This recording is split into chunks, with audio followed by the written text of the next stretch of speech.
Thanks very much for joining us on the Business Roundtable. I'm David King, and I'll be facilitating today's discussion about franchises.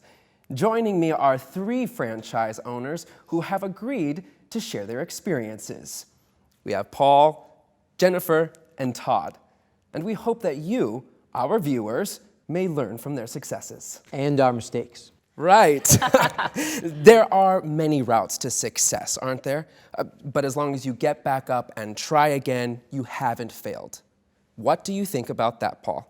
Oh, definitely. I mean, you should never give up. Success is just around the corner. You just have to make it there. Indeed. And I'm sure that's why our viewers are tuning in. They want to hear what you all have to say about this topic. Do you mind if we start with you, Paul? Oh, sure, no problem. I'm Paul Gallagher, and I own a restaurant franchise. 5 of them, actually. I was 32 when I first got interested in owning my own business. I was tired of working for someone else. I wanted to make my own hours. But I didn't have an adequate sum of money to build a brand new business. So I decided to open a restaurant franchise. It took a year to make a profit and another year to become really successful. We became really popular after we added a few ethnic food items to the menu. So one lesson, I guess, would be to try something new and see if customers respond. Luckily, our customers did. Thanks, Paul. Let's hear from someone else. Jennifer, what about you? Why did you open a franchise? Well, first of all, thanks for having me on your show. I run an automobile service franchise, and I got interested in owning a business because I thought I could make more money with a franchise than at my old job. As Paul said, it's a lot of work. I'm surprised I didn't collapse. During the first few years, I worked 14-hour days. I had to manage my shop, advertise, train new employees, and make connections with other local businesses. But the hard work was worth it because my 3 auto service shops are very successful. Paul, Todd, what do you think about what Jennifer said? Is time the most important factor when deciding to open a franchise? Well, I think so. No one's going to do it for you. You have to make your franchise your top priority. After your nuclear family, it gets all of your time. But money's also important. I invested a lot of my own money into my franchise. No one's really going to give you the money to start your business. There are a few grants available, but they aren't adequate. And I found that even those small grants were hard to get. Would you like to comment on that, Todd? You received a large grant to open a franchise, right? Thank you. Yes, I did receive a grant. I found out about it in a trade publication I was reading.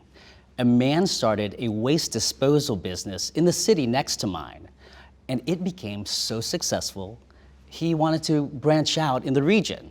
So he set up a grant. Basically, he would pay for the first year of operation for anyone willing to open up a branch of his business in a nearby city. I applied, and because of my business background, he selected me. I've been running my branch of his waste disposal company for 7 years now, and we started making a profit after 3 years. So there are grants out there. I'm proof. They are rare, though. As Paul said, most franchise owners have to invest their own money. What have been the biggest challenges for each of you running a franchise? For me, honestly, it was getting people to take me seriously. People weren't used to seeing someone young running an auto service shop.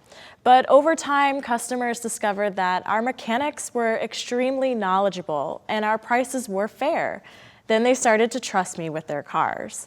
From that challenge, I've built a loyal customer base. Thank you, Jen. How about you, Todd? I would say the biggest challenge was running a business that someone else had created. I mean, the business owner had his own ideas on how this business should be run, and I had to follow certain guidelines, even if I disagreed with them. Eventually, though, we developed a good relationship. We started to trust each other more, and now things are fine. Having a good relationship with a business owner is very important. And we'll give the last word to Paul. What are your thoughts? Your biggest challenge? Well, Jennifer made an important point about her customers. Finding and keeping customers is key. Without customers, you have no business. You constantly have to survey what they like and don't like to adapt your model. Otherwise, your business will collapse. We'll have to leave it there, folks. Thanks to Paul, Jennifer, and Todd for joining us today. We appreciate your insights on the Business Roundtable. Until next week, keep working and keep earning.